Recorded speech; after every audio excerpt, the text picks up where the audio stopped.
if you aren't making reels, you might as well work on your resume.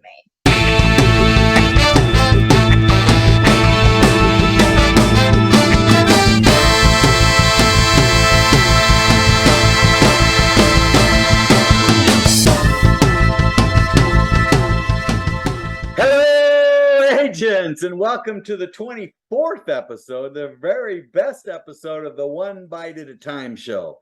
This is where Roxanne and I go out and find the most relevant information, the most important information you need right now in today's market to help your business grow and help you make money. This is a searchable database, so don't forget, you can go back to our YouTube channel and you can search for anything you want. For example, if you search for loan assumptions, then you will get last week's awesome show on loan assumptions and how to help build your listings and how to help your buyers. Today we're going to be talking about social media. And of course, the expert in my office is Roxanne. So she's going to be sharing with you the top 5 tips on social media. And if you're not on social media because you're an old fart like me, just get over it. You're going to have to bite the bullet. This is the time to be on social media. So let's get started. Roxanne? All right. So here we go. We're going to get into the top 5 tips to start your social media. So the first thing that I would recommend when you're starting social media, or at least going all in on your social media, is figure out who your audience is. That's first off. And then the second part of that is what platform is your audience on. So if you're targeting business professionals, or even investors, you'll want to be on LinkedIn. If you're targeting first-time home buyers, people who have never bought a home, or at least when they're ready to buy a home, you kind of want to make that connection with them, you'll probably want to focus on TikTok or Instagram. And then, of course, if you want to target retirees or someone who already owns a home, maybe they want to upgrade or downgrade, your focus would probably want to be on Facebook. All right, number 2, grow organically. I can't stress on this enough. I know it's so easy for us to want to just throw a couple $100s at getting a few more followers or a few more likes, but guys, don't do it. Paying for followers and paying for leads are 2 very different things, or promoting an ad, paying for an ad. Those are 2 very different things. So do not pay for followers or likes. It's a trap. It's fake. You want your content to be organically reaching the people who want to see your content. And it's not going to happen overnight, right, Steve? It isn't. It isn't. So it's not going to happen overnight, but it will happen. So again, paying for money for leads, likes, or even ads, because the ads only work if they're targeted ads. So at the end of the day, if you don't know how to do it, don't throw your money at it. Number 4, mix up your content. Don't just sell, guys. I know it's easy. I know this is what we do. But don't just sell. You want to create posts that will inspire, motivate, share your family, your friends, something that's going to express emotions. People are not just following you to find out about your product. People are also following you because they want to get to know you. They want to find some type of connection. And if you like hiking and you're posting your latest hike for that day, you're going to start building a community of hikers that are interested in your hiking post, but they'll also want to purchase from you in the future. You want to have things personal too. You want to share with people some personal information about yourself. This was a great wedding, by the way. That's my daughter. Isn't that the father of the bride, debonair there? I mean, I'm looking better than I've ever looked before in my whole life. And share your own personal stories and things like that. Is that right, Roxanne? That's correct. And Steve, I saw that you did post this on Facebook. Now, would you agree that this personal post got more action than any ads that you've ever posted? Absolutely did. In fact, I was surprised. That's right. So don't be afraid to get a little personal with your social media. Well, what about people who are scared to get in front of a camera? You know what? It's not comfortable. I've done it a lot in my seminars and things like that, so maybe I have some experience there, and that helped me do it. But I mean, it's hard to talk to a camera. You and I have just been getting over this hurdle, and you're right. Getting in front of the camera, I didn't grow up with social media. And even I still grew up in an era where the cameras were disposable. And so it's not that, even for me, it's easy to be in front of the camera. But I've decided to make this commitment for my business and for my clients, and really letting the passion shine through. This isn't just about getting more likes. This really is about what do we need to do nowadays to inform people about home ownership. And this is just a free and easy way to do that. And I will say, if you are afraid to be in front of the camera, there are tactics and strategies that you can just film things and do a voiceover, but that's on another video.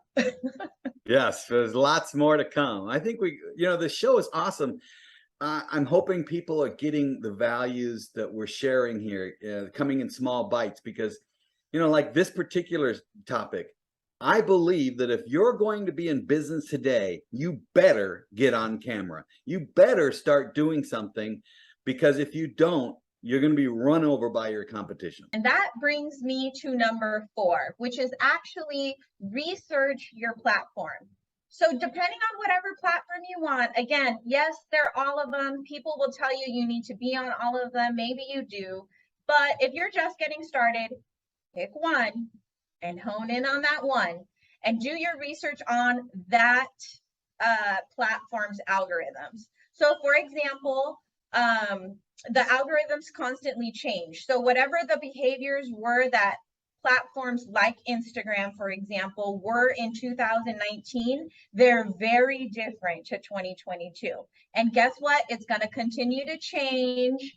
So don't get stuck on one way that got you to grow. It's going to change again. And so right now for Instagram particularly, it's all about reels.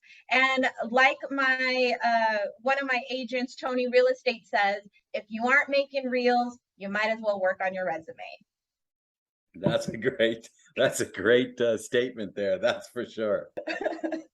These reels, explain to people what reels is. I hadn't heard of reels. Reels is with Facebook. And then you have Instagram and you have TikTok, which is TikTok little videos. Are they called something? They're just TikToks. I mean, yeah, Steve, basically they're just short videos.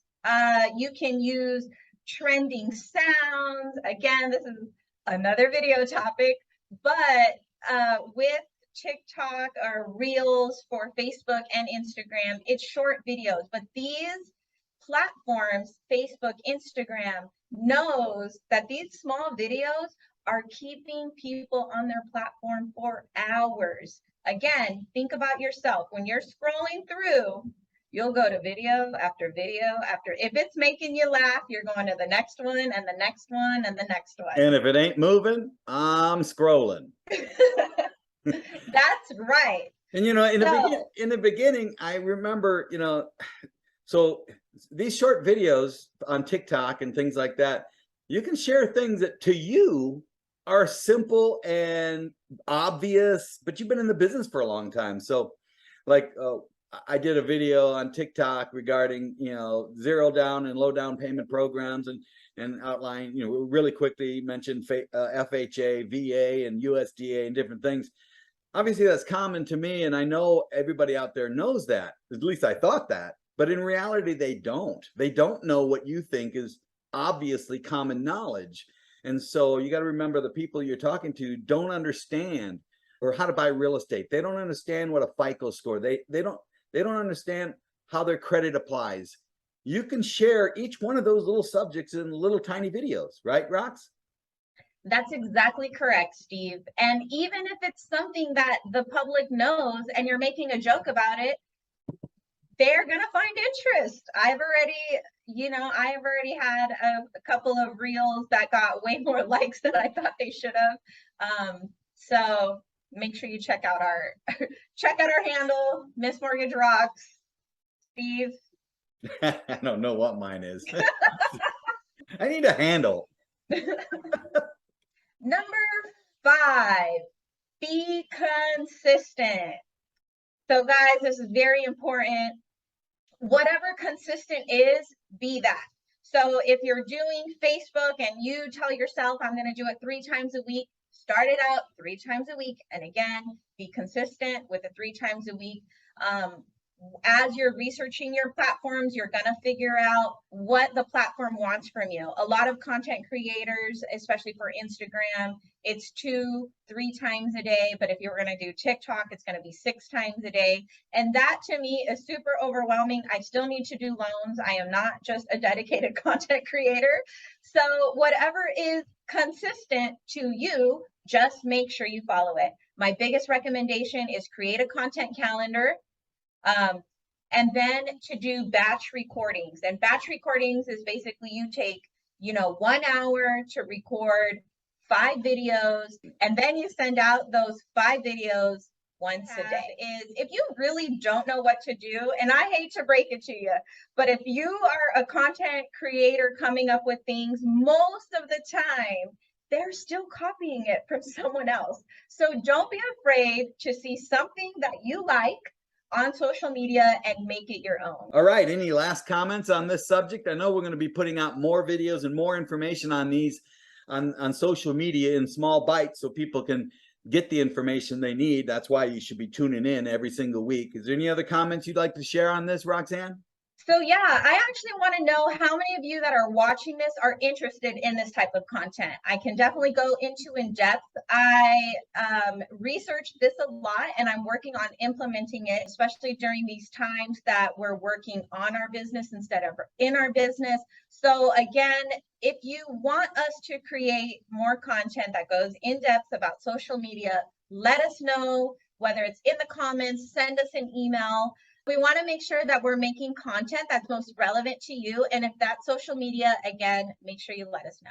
All right. And if you don't have one yet, you need to get this mug. All you got to do is subscribe to our channel at YouTube and register for the One Bite at a Time show and the email that you just got.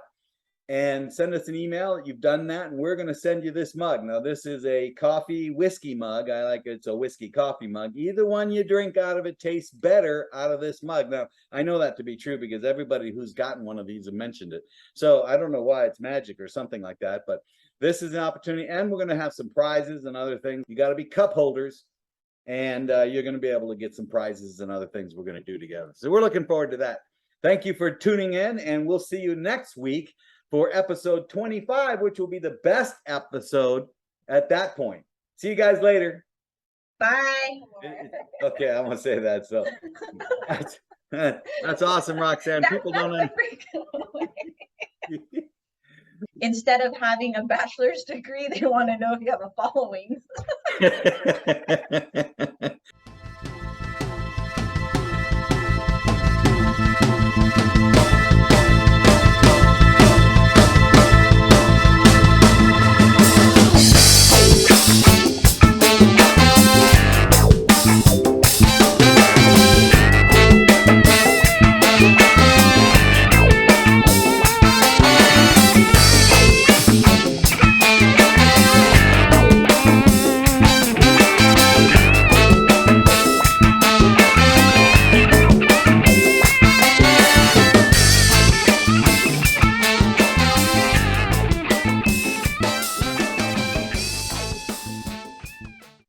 Yes, thanks, Steve. And that's very true. Social media, if you haven't been on social media, you need to get on social media. If you haven't realized it, social media is the new commercial.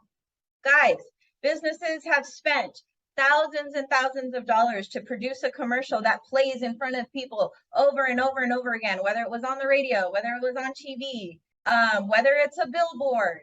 And guys, where people are at, they're on their tablet, their phone, whatever device, streaming, they're on social media, and this is your opportunity to get a free commercial in front of your audience. So, Steve, I'm not sure if your shopping, the way you shop has changed, but for me in my house, the way I've shopped has changed and it's going to continue to change. And the reason why I know this, and I'm not sure if you know this, but football is a big thing in my house, NFL football. Now, did you know that Amazon will be streaming the first ever Black Friday NFL game? No. That is a big deal. People don't realize it. Why would the number one platform want to be able to, I guess, kind of capitalize an NFL game, which is supposedly the number one sport watched in America, on the busiest shopping day of the year? I have no idea. Why? Why would they? Because they're going to have eyes on them, and they know that advertising is it's changing. It's crazy how shopping and TV entertainment, this is the new commercial. That's what happened prior when we had TV, and this is now the way it's going to be, that we're going to be advertised. So social media is a way to get in front of people when they're on their devices. That's basically my soapbox. So I can remember when social media I thought was a fad. I thought it would go away sooner or later. Wouldn't be a big deal. Boy, was I wrong. Roxanne, I know you're going to be sharing with us 5 points today, but I'd like you to share how you've learned so much about what you've learned during the last year. And of course, I know you've taught me a lot, so thank you very much for that. So share with us how you've kind of gotten up on this. Well, Steve, not only do I use social media to learn a lot, as we've mentioned earlier in this show, that our content is a searchable database, and that's exactly what platforms are. Whether it is Facebook groups or YouTube, you can use the search engine to basically look up anything. I'm sure someone's done a video on it, and if they haven't done a video on it, you should do a video on it. But it's just a great tool to be able to go online, and people are giving out content for free. Then once you've reached a certain point with the free content, yes, I have paid for other seminars or workshops that go really in depth with social media, where I got to learn the nuts and bolts, and something that we're working on, Steve, to be able to not just grow on social media, but be able to provide a community with resources and content, so that way they're always thinking about us. And real estate agents can do the exact same thing, right, Rox? Is that what you're trying to share today? Yes, that's exactly what I'm trying to share today. The people try to say that social media is saturated, this, and that. But the reality is, there are people who like you, trust you, and want to do business with you. It doesn't matter where you are, but they want to do business with you. But they can't find you because you're not on social media. So once you get it together and you're able to get your content out there, and you're able to know what you want to say to your audience, you're going to be able to capture them, and guess what? They're going to know where to find you. And it's about staying top of mind. So if people know you but they never see you or never hear from you, they don't remember you, even if they know and trust you, because they know and trust another real estate agent and they see them more often, or they hear from them more often, they're likely going to call that other agent. Is that what you're saying? Yes, that's exactly what will happen. And in addition to social media, it's not just about getting your message out, but think about our current practices. You personally, where do you watch your TV? Where do you even watch commercials? I'll say ever since you had your DVR, and even that's back in the day, and that's kind of crazy to think that. But when you had your recorded shows, I just fast forward right through the commercials. I haven't watched commercials, I think, only one time a year, and that's the Super Bowl, when people pay thousands and thousands of dollars to put their commercial in front of us. The only other commercials that I do watch would be advertisements or on social media when I'm streaming through my posts, but I am definitely not sitting down watching commercials anymore. So that's the whole point of this. It's very different to get in front of your customer and client the way it was, like I said, not even 10 years ago. So if Yeah, you've I been in the noticed when industry for 30 years, you I can't noticed just do what you did 30 years ago. We that's right. gotta, I notice when I'm going through Facebook, and this is kind of new for me and I'm learning. But as I've gotten to go through Facebook to look for comments and things like that that people have made, or questions that they've made through Messenger or something like that, I find that Facebook is my preferred one. Of course, older people I think are in Facebook more than anything else, but I actually have become quite addicted to it. It's like I can pick the only things I want to look at. So if I'm scrolling through, I can pick the commercials, or if I see somebody I know, I always want to watch what they're having to say, or at least the beginning of what they have to say, because I know them. And that's what's going to happen here is the people who know, like, and trust you, the people in your sphere of influence, are also going to want to hear what you have to say, even if it's just a little bit. They're going to click on it, or they don't even have to click on it. It just starts playing, which I think is the coolest thing in the whole world.